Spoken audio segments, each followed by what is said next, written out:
자, 오늘은 신자가 다르게 산다라는 주제로 말씀을 좀 나누도록 하겠습니다.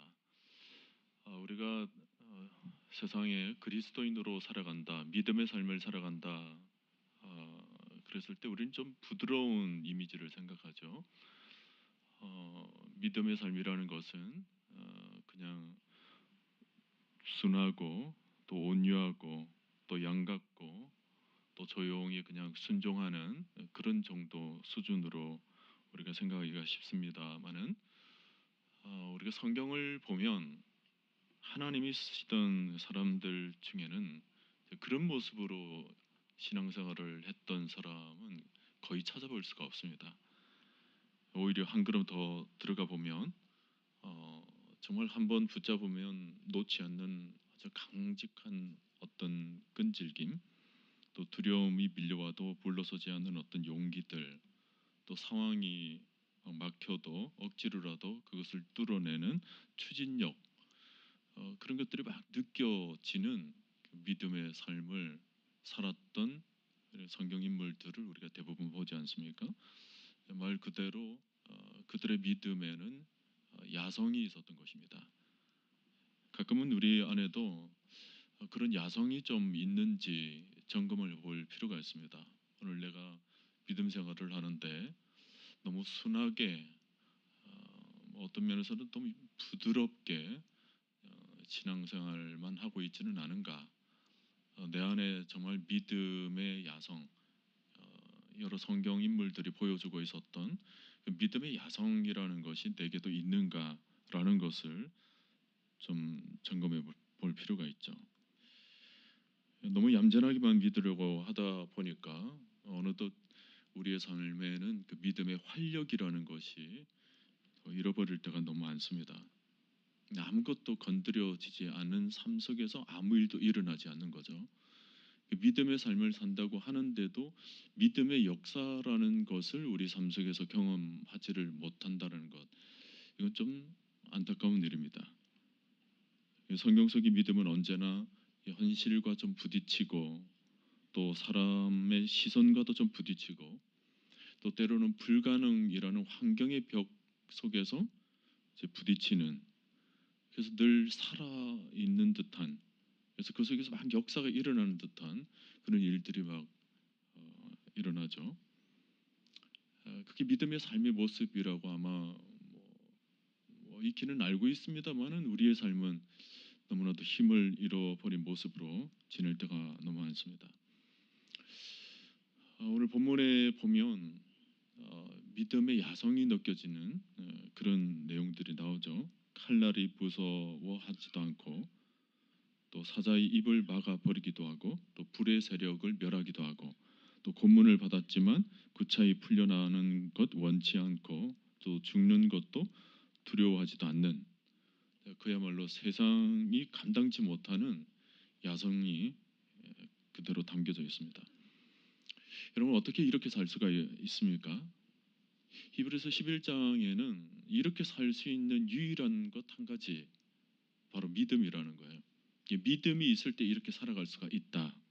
믿음으로 나라도 이기도 하고 믿음으로 어떤 시련과 핍박이 와도 조금 더 기죽지 않는, 믿음으로 모든 상황을 피하고 또 정면 돌파했다는 믿음 하나로 붙잡고 그렇게 달려갔다는 것입니다.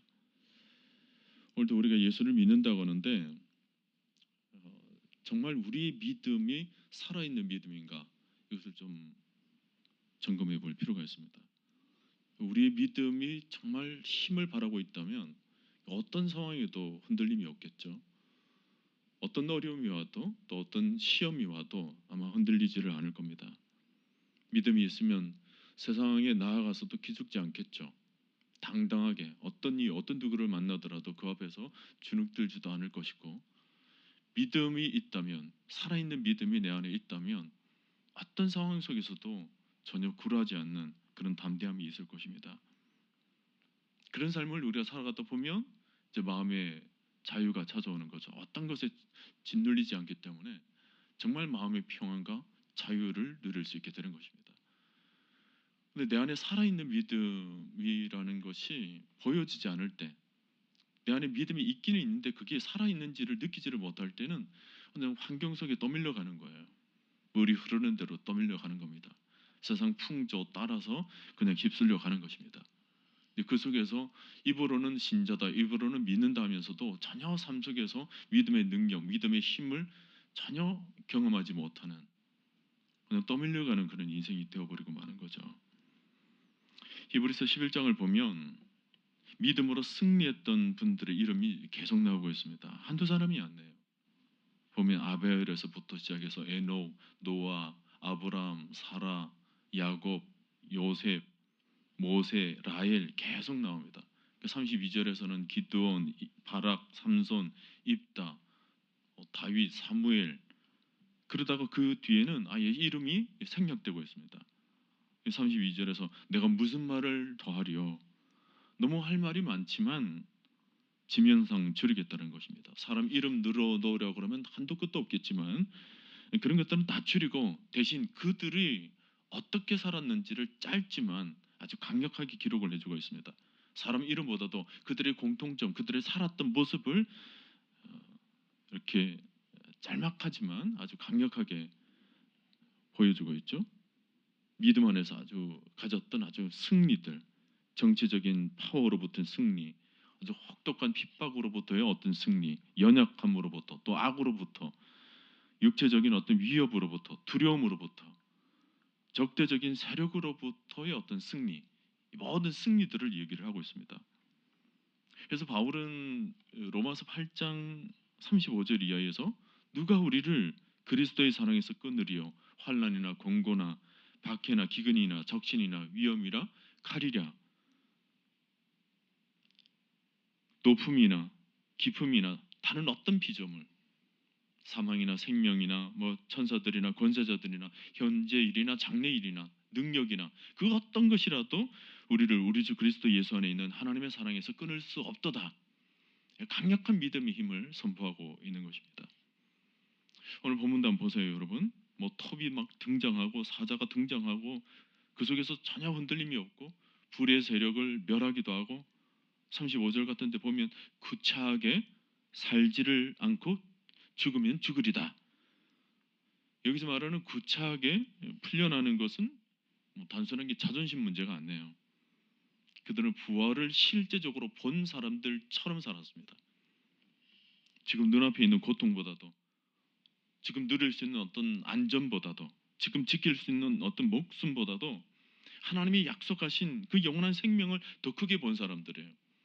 지금 이 땅의 것을 보고는 있지만 이 땅 것보다도 더 큰 것, 하늘의 것을 그들은 봤기 때문에 이 땅의 것에 전혀 영향을 받지 않는 것입니다. 하나님이 약속하신 영원한 생명을 더 크게 봤기 때문에 이 땅에서의 생명이 오히려 초라하게 느껴진 거예요.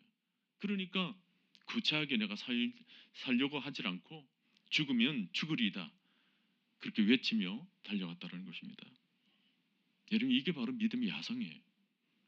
이 땅의 삶을 살아가면서도 이 땅에 전혀 영향을 받지 않는, 어떤 면에서는 이 땅을 살지만 이미 하늘을 살아가는 사람들, 그게 믿음의 삶의 모습이라는 거예요. 결국 이 고백은 단순하게 어떤 인간의 강함에서 생겨나는 것이 아닙니다. 하나님께서 이끌어 가시는 삶이거든요. 하나님께서 우리 삶 가운데 개입하셔서 우리 심령 가운데 성령을 아주 충만하게 임재해 주시면서 우리가 하늘이 열리는 것입니다. 우리 영이 하나님을 바라보면서 영이 열리게 되니까 이 땅의 육신의 삶, 이 땅의 세속적인 삶, 거기에 눈이 가지를 않는 거예요. 그게 전혀 영향을 받지 않는 것입니다. 하나님이 진짜이시다, 하나님이 살아계신다, 하나님이 역사하신다, 하나님이 운행하신다, 그 운행하시는 영을 바라보면서 그냥 육신에 겨우겨우 이끌려가는 삶을 살지를 않았다라는 거예요. 여러분, 믿음이 없으면 참 이 땅을 참 구차하게 살기가 쉽습니다. 이익 따라 살아가고 유익 따라 살아가고 그거 취하려고 이리 흔들리고 저리 흔들리고 뭔가 꿋꿋한 게 없죠. 믿음이 없으면 그냥 세상에 무릎을 꿇게 되는 것입니다. 믿음을 붙잡지 않으면 돈 앞에 무릎을 꿇게 되고 권력 앞에 무릎을 꿇게 되고 불의 앞에 무릎을 꿇게 되고 삶이 그만큼 어지럽거나 지저분하기가 쉽습니다. 근데 믿음이 있으면 그런 구차한 삶을 살지 않아요. 죽으면 죽는 것이지 구차한 삶을 거부하는 것, 이것이 바로 믿음의 야성인 것입니다. 여러분, 우리 신자의 목표는 안정적인 삶이 아닙니다. 이 땅에 그냥 소위 무탈하게 안정적으로 살아가는 것, 그게 그리스도인의 삶이 아니에요. 오늘 우리는 너무나도 지금 오염된 시대를 살다 보니까 굉장히 안전지대를 선호하는 경향이 있습니다. 뭔가를 만들려고 놓으려고 그러고 안전지대를 그냥 확보해 놓으려고 그러고 그 안정감 속에서 그냥 이 땅을 살아가기를 원하는, 세상 사람들과 똑같은 어떤 가치관을 가지고 신자들이 살아가는 경향들이 있습니다. 이게 세속화예요. 신자는 분명히 구별된 삶을 살아가야 되는데 전혀 차별되지 않은, 구별되지 않은 세상 사람과 아주 똑같은 삶을 살아가는데 어떻게 신자라고 말을 할 수가 있겠습니까? 신자와 불신자는 분명히 달라야 되는데 다른 것이 없는 거예요. 똑같이 살아가는 거예요. 여러분, 지금까지 기독교 신앙은 편안한 삶 가운데서 다 쓰러졌습니다. 기독교 역사를 보면 한국 교회사도 그렇지만 세계 교회사들을 들여다보면 너나 할 것 없이 어떤 시대든지 간에 편안하다 느낄 때 다 기독교가 쓰러졌어요. 오히려 핍박이 있고 환란이 있고 고난이 있는 시대에는 더 굳건해졌습니다. 더 강력해졌어요. 근데 편안하다라고 생각되어지는 그때는 오히려 그 안락함 속에 기독교 신앙을 지킨 사람들이 거의 없을 정도로 다 쓰러집니다. 다 허물어지고 꽃을 피우지를 못하는 것입니다. 여러분, 우리의 목표는 안정적인 삶이 아니라 오직 하나님을 붙드는 삶입니다. 하나님을 붙들어가는 삶이에요. 비록 힘들고 어려운 삶이 있다 할지라도 그것이 하나님을 붙잡는 길이라면 묵묵히 그 길을 따르는 것입니다. 신자는 세상의 안정이 아니라 하나님이 주시는 독특한 평안을 누리는 거죠. 이 세상에서의 안정감이 아닙니다. 하나님이 주시는 어떤 영적인 평안함, 그걸 누리며 사는 것입니다. 비바람이 치고 파도가 몰아치는 속에서도 내 영혼이 편안하다, 내 영혼이 평안함을 누린다. 그게 신자의 삶이거든요. 비바람 치는 속에서 하늘의 평안을 누리는 삶, 이 신자의 삶인 것입니다.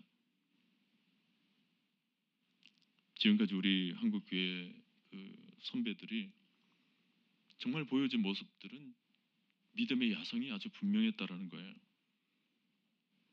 주기철 목사님 같은 분 보세요. 그 신앙 하나 지키기 위해서 그 못이 박힌 그 마룻바닥을 그냥 밟으며 걸어갑니다. 네가 십자가를 붙들고 예수를 믿을 거면 이 길을 걸어와라 그랬더니 눈 하나 끄덕이지 않고 그 길 그대로 정도를 걸으며 그 못자국 난 마룻바닥을 그냥 걸어갑니다. 앞까지 걸어 나오죠. 야성 아닙니까? 믿음의 야성 아닙니까? 그 거부할 수 있었어요. 왜 거부를 하고 싶지 않은 마음이 왜 없었겠습니까? 근데 그거보다도 더 큰 것을 본 것입니다. 그리스도의 영광, 하늘의 영광, 그거 바라보고 스스로 선택하는 고난의 길, 스스로 선택하는 십자가의 길, 그 길을 걸어갔던 거예요. 이성국 목사님도 복음을 위해서, 그 믿음을 지키기 위해서 감옥에 그냥 들어갑니다.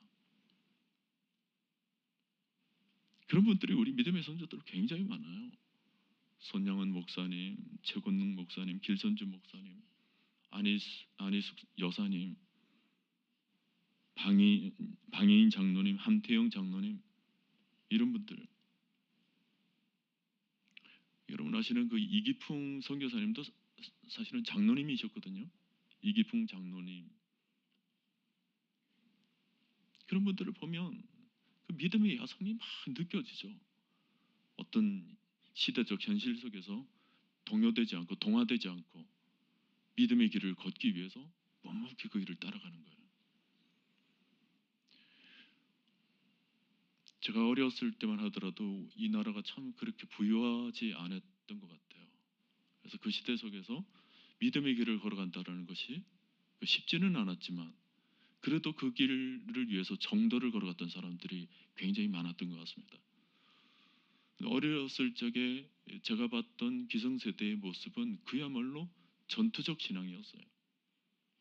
그리고 그때 불렀던 찬송들도 보면 굉장히 고난 속에서 믿음을 붙잡는 그런 찬송들을 많이 불렀거든요. 환난과 핍박 중에도 성도는 신앙 지켰네. 근데 요즘은 이 찬송을 부르는 걸 잘 못 봤어요. 환난과 고난이 없어서 그런지 모르겠어요. 십자가를 질 수 있나 주가 물어보실 때 죽기까지 따르리 저들 대답하였다. 우리 심령 주의 것이니 주님의 형상 만드소서. 주 인도 따라 살아갈 동안 사랑과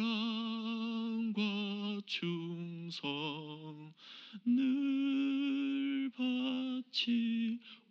바치오리다. 성도들이 그 찬송을 부르면서 막 두 주먹이 불끈 쥐어졌어요. 죽기까지 따르오리다. 충성을 다하며 따르오리다. 막 두 주먹을 불끈 쥐면서 그 찬양을 하는데 어린 제가 뭘 알겠어요. 근데 어른들이 부르는 그 찬양에 감정이입돼 가지고 어린 저한테도 눈물이 나오더라고요. 이야, 대단했던 찬송들이었죠. 근데 오늘날은 그런 찬송들이 좀 사라진 것 같아요. 믿음의 야성을 좀 불러일으킬 수 있는 그런 야성들이 사라졌어요. 성도들이 그렇다 보니까 이 목회자들도 사실은 야성에 대해서 그렇게 느끼지를 못하는 것 같아요. 왜 헝그리 정신이라고 그러죠. 정말 배고픔을 알아가지고 그 배고픔을 극복하기 위해서 정말 혼신의 힘을 다하는 그 헝그리 정신이라는 것이 있는데 사실 우리 믿음이라는 것도 헝그리 믿음이 좀 필요한 것 같아요. 그 편함 속에 그냥 다져지는 그 편리함에 주눅든 그런 믿음의 삶이 아니라 뭔가 내 안에서 이거 아니면 안 된다라는 그런 헝그리 믿음. 이거 아니면 저거 붙잡으면 되지. 그런 사람한테는 그 믿음의 야성이라는 걸 볼 수 없어요. 이거 아니면 안 된다라는 정말 이거 아니면 죽는다라면 죽으면 죽으리다. 이거 하나 붙잡고 내가 나아가겠다라는 이 헝그리 믿음이라는 것이 좀 필요한 것 같아요. 오늘 이 시대 속에서 성도들이 요즘은 너무 교회 안에만 사는 것 같아요. 교회 안에만 어떤 면에서는 피난처 삼아 근데 교회 안에만 머물러져 있다 보니까 이런 헝그리 믿음이라는 것 참 찾아보기가 쉽지가 않습니다. 오늘날 한국 교회 전형적인 모습이 되어가고 있습니다. 옛날에는 전투적 신앙이 제일 먼저 나왔다는 게 이제 전도의 현장에서 나왔거든요. 세상에 죽어가는 영혼들을 건져내야겠다. 그 마음이 있으니까 성도들이 눈빛이 달랐어요. 주변에 있는 죽어가는 영혼들 바라보니까 가만히 있지를 못하는 거죠. 자기 안에 있는 복음이 정확하니까 복음이 생명을 안겨다주는 명확한 진리라는 확신이 있으니까 그 확신 속에서 세상 사람들을 바라보니까 세상 사람들은 지금 죽어가고 있다는 거예요. 그러니까 그들을 바라보면서 눈빛이 다르죠. 저들을 건져내야 되니까 건져내야 되겠다고 생각하니까 전투적 신앙이 나오는 것 아닙니까? 죽어가는 영혼들을 살려내야 되니까 얼마나 피땀 어린 기도가 나오겠으며 얼마나 절실한 기도의 문구가 나오겠으며 얼마나 절실한 마음이 그 속에서 나오겠어요. 그러니까 성도들이 막 영이 살아있는 거죠. 눈빛이 다른 거예요. 찬양 소리가 다르고 기도 소리가 다른 거예요. 저들을 살려내야 되니까. 근데 오늘날 성도들은 마음속에 믿음에 대한 확신도 점점 식어져 가니까 세상의 영혼들이 바라봅니까? 바라보입니까? 안 보여요. 자기도 겨우겨우 지금 신앙생활을 하고 있으니까 건져내야 되겠다는 생각보다 또 그냥 하나님 앞에 주여 제게 믿음의 확신을 주옵소서 그 기도하고 있다니까요. 좀 믿음의 확신을 좀 가질 수 있도록 믿음의 확신을 달라고 결국은 자기 자신 하나 겨우겨우 붙잡는 그런 기도를 드리고 있으니까 이 시대가 믿음의 야성이라는 것을 볼 수 있습니까? 오늘 여러분 이 밤에 가장 먼저 믿음의 확신을 좀 가질 수 있기를 바랍니다. 초대교회 성도들이 왜 그렇게 뜨거운 믿음의 야성을 가질 수 있었는지 그들에게 세 가지가 분명했거든요. 첫째는 부활이 분명했습니다. 부활을 그들은 받기도 하며 부활이 분명한 거예요. 내가 살아서 믿는 자는 영원히 죽지 않는다. 그래서 설령 죽어서 주께서 다시 살리는 그런 부활을 나는 믿는다.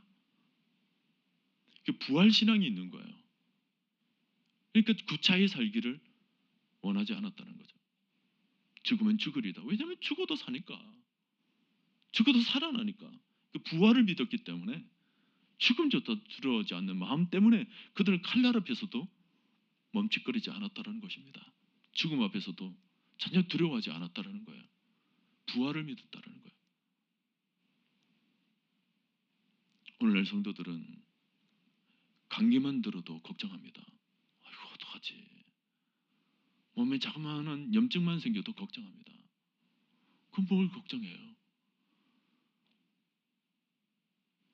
오늘 여러분 부활신앙을 붙잡을 수 있기를 바랍니다. 우리는 영원히 사는 사람들입니다. 부활신앙이에요. 그리고 그들은 또 붙잡았던 것은 말씀이에요. 오늘도 본문에 보면 그들이 약속을 받기도 하며 그런 말씀이 있잖아요. 말씀을 확실히 믿었다라는 거예요. 어둡지 않게 그냥 믿는 등 마는 등 하지 않았다는 것입니다. 약속을 받았다는 거예요. 말씀을 확실하게 붙잡았다는 거예요. 믿었다라는 것입니다. 여러분 이스라엘 백성들이 광야 생활도 그렇고 숱한 고난과 어려움 속에서도 그 민족을 그 민족 되게 하신 것은 다른 것 아니에요. 주께서 하나님께서 하신 말씀들이 그들에게 있었거든요. 그 말씀을 붙잡고 그들은 모든 시대를 이겨 나갔던 것입니다. 초대교회도 마찬가지예요. 약속의 말씀을 믿었다라는 것입니다. 오늘 여러분 여름 속에 하나님 말씀이 살아있기를 바랍니다. 들었던 말씀이 아니에요. 언젠가 들어봤던 말씀이 아니에요. 그게 나의 삶 속에서 살아있는 말씀이 되어야 돼요. 정말 내 삶을 완전히 송두리째 바꿔놓는 살아있는 말씀이 되어야 되는 것입니다. 내 전인격을 완전히 바꿔놓는 살아있는. 그리고 초대교회 성도들은 하나님에 대한 분명한 확신이 있었어요. 그가 살아계신다. 그가 역사하신다. 그가 우리 시대를 운행하신다. 그에 대한 확신이 있었기 때문에 그는 하나님 바라보고 달려가는 거예요. 로마 군병들이 보이질 않습니다. 세상 사람들이 보이질 않아요. 하나님 한 번 바라보니까 그 믿음 올곧게 그냥 전혀 세상에 주눅들지 않고 걸어가게 되었던 것입니다. 오늘 우리도 이 세 가지가 살아있어야 돼요. 부활신앙, 하나님에 대한 말씀, 그리고 하나님. 이 세 가지가 분명하게 우리의 믿음 가운데 선명하게 새겨져서 그 붙잡고 달려갈 때 우리는 이 시대 속에서도 정말 믿음의 야성을 잃지 않고 살아가게 될 줄로 믿습니다. 여러분 오늘날 이 시대가 편안하고 고난도 없고 환난도 없다고 해서 여러분 긴장감을 늦추지 마십시오. 안일하게 대처하지 마십시오. 영의 눈으로 바라보면 어떤 면에서는 과거보다도 훨씬 이 시대는 위험한 시대가 되었습니다. 편안함 속에 우리를 위협하고 편안함 속에 우리를 스스로를 무너뜨리는 것. 여러분 세계사의 전쟁 스토리들을 다 들여다봐도 적들이 큰 군대를 이끌고 와서 쳐부수는 그런 위협보다 서서히 점령하는 그런 전략이 훨씬 더 시대를 바꿔놓았던 전쟁사들이 있었다라는 것을 우리는 보게 되죠. 큰 전쟁이 없더라도 서서히 해서 무너뜨리는 것입니다. 중국의 한나라도 정복을 했지만 결국은 문화 속에서 정복당하는 그런 것을 경험합니다. 한나라가 점령을 한 거죠. 몽골이 쳐들어왔을 때 몽골에게 점령을 당했는데도 불구하고 결국은 몽골이 패배를 합니다. 한나라 문화 때문에 서서히 무너지는 거예요. 로마가 기독교에 무너졌던 것도 다른 것 아닙니다. 점령하는 거죠. 이 전쟁사의 모습은 이런 모습 저런 모습이 참 많습니다만은 서서히 점령하는 것도 무시 못한다라는 것을 우리가 보게 되잖아요. 저는 오늘 이 시대 속에서도 우리가 가지고 있는 이 믿음이 우리 시대를 점령해 나갈 수 있기를 바랍니다. 점령 당하는 것이 아니라 점령할 수 있기를 바랍니다. 서서히 우리가 가지고 있는 이 믿음의 능력, 기도의 힘, 말씀의 힘 이것을 붙잡고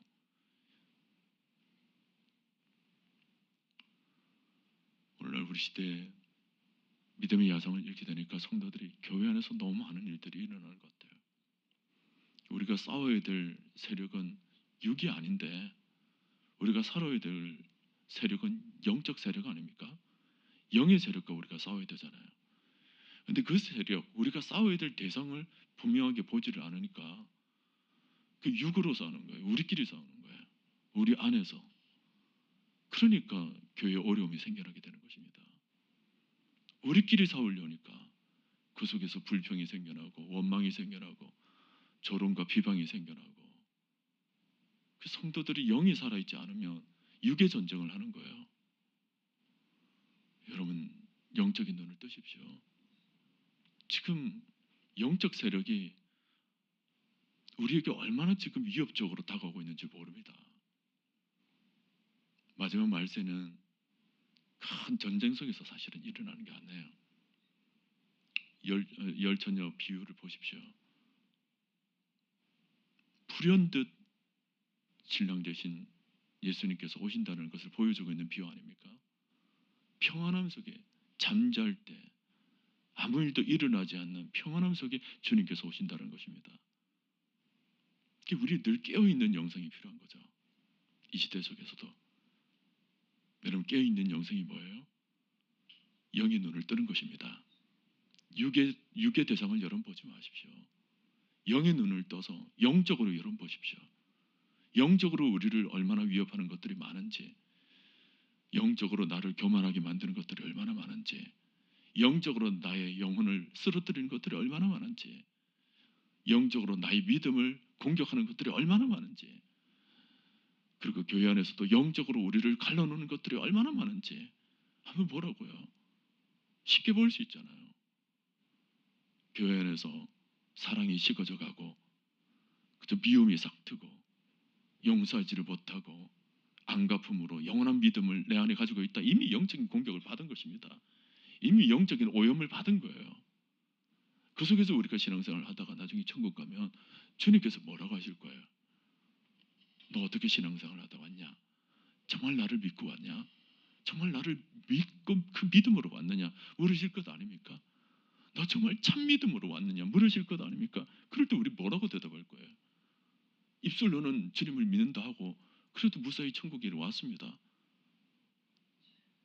정말 우리 안에 있는 이 영적인 피폐함, 영적인 이 곤고함, 영적인 메마름 이 상태 그냥 내버려둬서는 안 돼요. 오늘도 제가 어느 분과 이런저런 얘기를 나눌 기회가 있었습니다. 앉아서 이런저런 얘기를 하는데 갑자기 제가 우리 시대를 바라보면서 좀 서글퍼진 거예요. 하나님도 살아계시고 주 성령께서 운행하시는 이 시대인데 하나님께서 정말 참믿음을 바라보실 때 과연 몇 명이나 교회 안에서 주님 앞에 칭찬을 받을 수 있을까? 서글퍼진 거예요. 기도가 되어지더라고요. 하나님 목회를 하면서 주께서 맡기신 주의 성도들을 목양을 하는데 정말 우리 성도들 중에 정말 하나님께서 기뻐하실 만한 참 믿음을 가지고 있는 사람 몇 사람이나 세울 수 있을까? 하나님께 기도가 되어지더라고요. 성도 여러분, 하나님은 지금도 살아계십니다. 하나님도 우리 가운데 지금 자찬히 역사하고 계시는 줄로 믿습니다. 그 하나님을 믿고 우리가 영이 좀 깨어있자고요. 영이 좀 깨어있어서 이 시대를 살아가지만 이 시대에 동화되어서 살다가 가면 우리 너무 억울하잖아요. 이 시대 세상 사람들과 그냥 똑같이 살다가 가면 너무 억울하잖아요. 신자로 하나님께서 택하신 족속이 왕같은 제사장으로 삼아주셔서 우리를 거룩한 그의 소유된 백성으로 우리를 인치심을 받아 우리가 이 자리까지 왔는데, 이 믿음 붙들고 이 자리에 왔는데, 이 믿음은 너무 무가치하게 그냥 한쪽에 그냥 몰아넣고 내 하고 싶은 대로, 내 생각대로, 내 방식대로 이렇게 살아간다면 하나님 보시기에 얼마나 부끄럽고 세상 보기에도 얼마나 부끄럽습니까?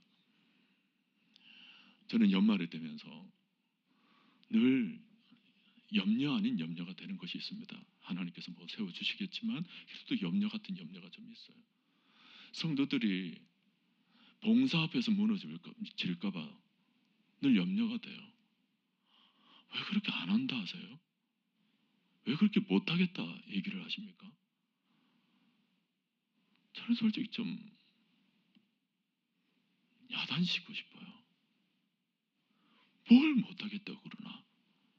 그게 뭘 그렇게 어려운 일이라고? 안 한대요. 안 한대요. 연말 되면 교사들도 다 안 한대요. 그때마다 저는 하나님 앞에 엎드립니다. 하나님, 안 한답니다. 어떡합니까? 하나님의 몸된 교회야 다들 안 한답니다. 어떡합니까? 금년에는 그런 말 없기를 간절히 기도드립니다. 오늘 밤에 나오신 분들은 대부분 다 순종하시는 분들이라고 저는 생각돼요.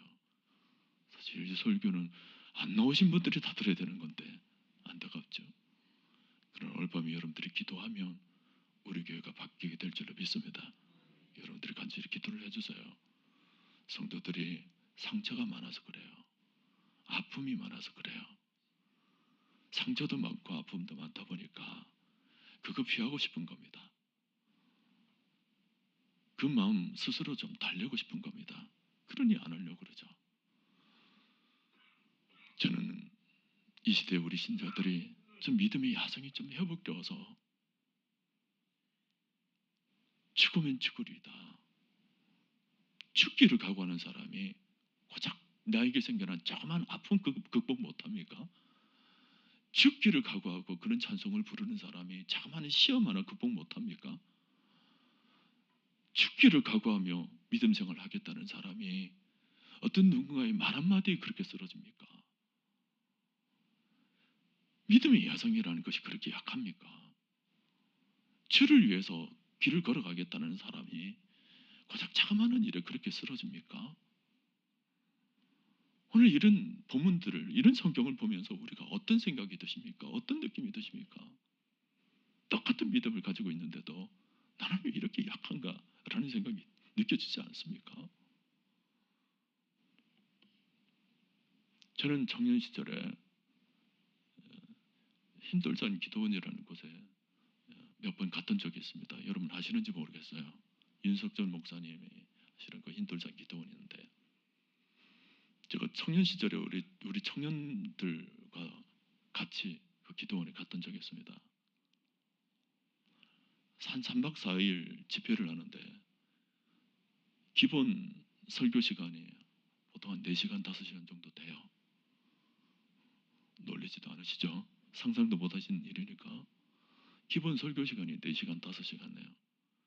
근데 의자도 여러분처럼 이제 편안하게 앉아있는 게 아닙니다. 근데 바닥에 앉아요. 바닥에 앉아서 막 이게 훈련이 안 되면 막 비틀어지죠. 허리도 아프고. 그리고 사람들이 얼마나 많은지 따닥따닥 앉아 있다 보니까 이 발도 제대로 펴지를 못해요. 그런데도 그 당시 청년들이 그 본당에 가득 차 있었습니다.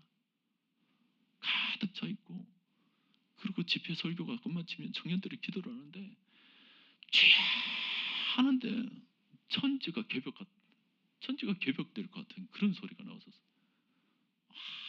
기도 소리를 하는데, 저는 우리 청년들도 좀 그런 데 좀 갔다 왔으면 좋겠어요. 아멘도 안 하시네. 한번 갔다 와야 된다. 청년. 근데 청년뿐만 아니에요. 기성세대 직분자 세미나 하면서 막 그런 집회를 하는데 대단하죠. 연세중앙교회가 그냥 교회가 아니더라고요. 수영로교회, 부산에 수영로교회가 있습니다. 금요철화 똑같은 이 시간에 금요철화를 해요. 우리 교육자들 잘 들으세요. 주일학교 아이들에게 기도를 강조를 해서 금요철화 시간에 주일학교 아이들이 다 나옵니다. 이제 기회가 되면 진짜 꼭 여러분들이 견학을 한번 했으면 좋겠어요. 기가 찹니다. 주일학교 아이들, 중고등부 아이들도 그냥 나와서 학원 선생님한테 잠깐 얘기해서 선생님 저 기도하고 올게요 하고는 달려왔대요. 그리고 개인 기도 딱 하면 이 강대산 앞으로 아이들, 주일학교 아이들이 우르르 나와가지고 아이들이 그냥 강대장이 쫙 앉아서 기도를 해요. 그거 보면 아마 까무라칠 겁니다. 주일학교 아이들이,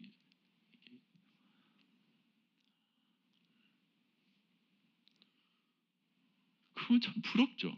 기도가 살아있다는 게 느껴지지 않습니까? 야성이 뭔가 살아있다는 게 느껴지지 않습니까? 근데 가만히 보면 그런 큰 교회들이 그냥 되어진 교회들이 아니더라고요. 보니까 그런 기도의 저력이 없이 하나님께서 그렇게 세워 주시겠습니까? 우리 교회 70년 지나고 80년 지나고 100년이 지나면서 역사만 자랑하는 교회가 되어서 되겠습니까? 역사 속에서, 시간적 역사 속에서 하나님의 역사가 묻어나야죠. 하나님의 역사가 묻어나서 한때 우리 원로 목사님들께서 일으켜주셨던 그 부흥의 가도가 지속적으로 이어져야죠. 하나님께서 역사하시는 그 역사를 지속적으로 이어갈 수 있도록 여러분의 기도가 식어지면 안 되는 것입니다. 여러분의 찬송이 식어져서는 안 되는 것입니다. 교회를 말로만 사랑한다 말씀하지 마십시오. 교회를 사랑한다면 눈물을 흘려야 되고 뼈를 깎는 헌신과 희생이 있어야 되고 봉사와 섬김의 자리에 여러분 지켜져야 되는 것이고 기도의 자리에 뼈를 깎는 마음으로 이 밤에 나와야 되는 거예요. 나와야 되는 거예요. 왜 근처에 살면서도 왜 안 나옵니까? 왜 권사도 집사 직분을 받으면서도 왜 안 나옵니까? 왜 식어졌습니까? 무엇이 식어지도록 만들었습니까? 가만히 앉아서 지금 인터넷만 쳐다보고 있어서 지금 될 일입니까? 이 시대를 바라보며 추구하는 영혼들을 바라보며 될 일입니까? 이 시대가 말세를 다가온다 말을 하면서도 왜 우리 마음은 이렇게 안일하게 있는 것입니까? 여러분 우리 깨어져야 됩니다. 달라져야 됩니다. 영이 살아나야 되는 것입니다. 이 교회가 그냥 세워진 교회가 아니잖아요. 기도로 세워진 교회잖아요. 성령으로 세워진 교회잖아요. 이 교회를 그냥 세월호를 따라 이렇게 흘러가도록 내버려둬서 되겠습니까? 우리 깨어납시다. 일어납시다. 다시 살아나는 영성으로 이 시대를 붙잡고 이 시대가 다시 되든 안 되든 우리가 울부짖다가 부르짖다가 우리가 천국 가야지, 안일하게 그냥 태연하게 있다가 아무 생각 없이 묵묵하게 그냥 있다가 겨우겨우 천국 올라가서 되겠습니까? 이 시대를 한번 붙잡고 우리도 믿음의 야성을 품고 칼날을 두렵지 않고 불을 무서워하지 않고 죽으면 죽으리다 한번 부르짖기도 하고 피를 토하기까지 한번 이 시대를 한번 살아보다가 뜨겁게 한번 살아보다가 우리 천국 가야 되지 않겠습니까? 저는 우리 교회 리모델링이 그냥 되어진 역사가 아니라고 봅니다. 새롭게 만들어가는 하나님의 역사라고 저는 믿습니다. 단순하게 건물이 아니라 우리가 정말 깨어있는 영성으로 정말 과거의 것들을 다 떨쳐버리고 신자답게 우리가 다시 일어나야 되는 거예요. 신자답게. 맨날 상처 입었다, 아파져 있다, 그것 때문이다, 이것저것 하지 마시고 복음 안에서 웬 상처입니까? 복음이 우리의 모든 것들을 다 덮고 모든 것들을 치유하는 능력이 없습니까? 십자가가 그런 능력이 없습니까? 여러분 대답해 보세요. 십자가가 우리의 상처를 치유하는 능력이 없습니까? 있습니까? 있지요, 있지요. 아멘이죠, 아멘이죠. 그렇다면 뭐하러 아직까지 상처를 붙잡고 있습니까? 던져버리지, 씻어버리지. 복음의 능력으로 깨끗하게 씻어버리지. 아멘이죠? 왜 그걸 붙잡고 있습니까? 싹 씻어버리고 그런 용서의 영으로, 화해의 영으로, 사랑의 영으로 안고 가는 거예요. 그게 복음의 능력 아닙니까? 우리를 그렇게 안아주신 주님처럼 우리도 그렇게 하는 거죠. 저는 우리 교회가 복음이 살아있기를 바랍니다. 복음의 능력이 살아있기를 바랍니다. 그래서 다시 한번 살아있는 영으로 우리가 이 시대를 참 신자답게 살아갈 수 있기를 바랍니다. 칼날도 두렵지 않고 죽으면 죽으리다. 여러분, 신자는 분명히 다르게 살아가는 사람들인다. 신자가 절대로 세상 사람들과 같지는 않습니다. 세상 사람들과 같지 않는 것은 우리에게 있는 믿음 때문이고 하나님이 살아계심 때문이고 부활 소망, 살아있는 하나님의 말씀이 우리 가운데 있기 때문임을 믿으시고 그것을 확실하게 붙잡고 다시 한번 살아있는 영혼으로 우리에게 남겨진 세월들 참 믿음으로 참 신자답게 주님의 길을 걸어가시는 우리 모두가 될 수 있기를